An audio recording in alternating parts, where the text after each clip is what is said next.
Bonjour Madame Canaillé. Bonjour. Alors juste une petite question comme ça pour débuter. C'est le labo ici, donc nouvel espace de coworking de la mission locale entre autres. Mais au départ le projet s'appelait OLab. Pourquoi l'avoir changé ?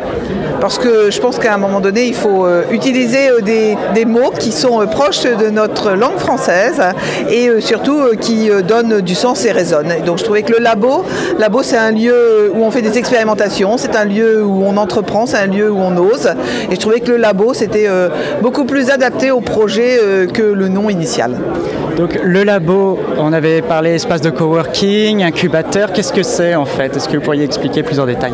Oui, alors en fait c'est un espace qui est dédié aux jeunes de 16 à 25 ans, qui sont des jeunes de la mission locale, qui ont la volonté, ou tout du moins l'espoir de s'investir et d'entreprendre. Et ce lieu est destiné à leur donner les clés, les codes et surtout la confiance pour qu'ils osent s'investir, qu'ils osent monter des projets, qu'ils osent participer à la vie citoyenne, voire in fine créer leur entreprise. Donc c'est vraiment un lieu d'émulation, d'accompagnement et de sensibilisation à l'entrepreneuriat et à la création d'entreprises pour les jeunes.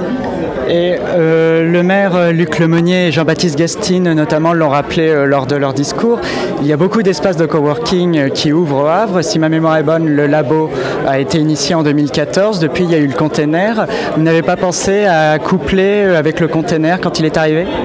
Alors non, parce que tous ces espaces de coworking sont tous complémentaires les uns des autres. Et c'est vraiment ça qui fait l'intérêt, c'est ce réseau sur le territoire havrais. Ici, c'est un espace qui est destiné aux jeunes d'abord de la mission locale, donc qui ont entre 16 et 25 ans. Et ensuite, c'est un lieu qui est dédié essentiellement à leur donner l'envie, l'idée et la confiance pour entreprendre. Et après, une fois que leur projet est défini, eh bien, ils seront orientés vers nos partenaires, puisque c'est un lieu aussi de partenariat, c'est la force de la mission locale. Ils seront orientés vers nos partenaires, que ce soit la CCI, que ce soit Planète Adam, que ce soit l'ADI, que ce soit tous les espaces qui contribuent à l'aide à la création d'entreprises. Et vous avez un objectif déjà d'ici 2020 par exemple, parce que je crois que c'était un petit peu l'objectif à terme. Vous avez un objectif de jeunes que vous voudriez lancer, d'entreprise ? Non, parce que après ça va dépendre véritablement des initiatives des jeunes. Nous, ce qu'on souhaite, c'est en sensibiliser le plus grand nombre. C'est vrai que les jeunes de la mission locale sont parfois loin de cette idée-là. D'autres se sentent très proches et ont l'envie, et donc il n'y a que quelques petits freins à lever. Donc c'est difficile aujourd'hui de se donner une ambition chiffrée.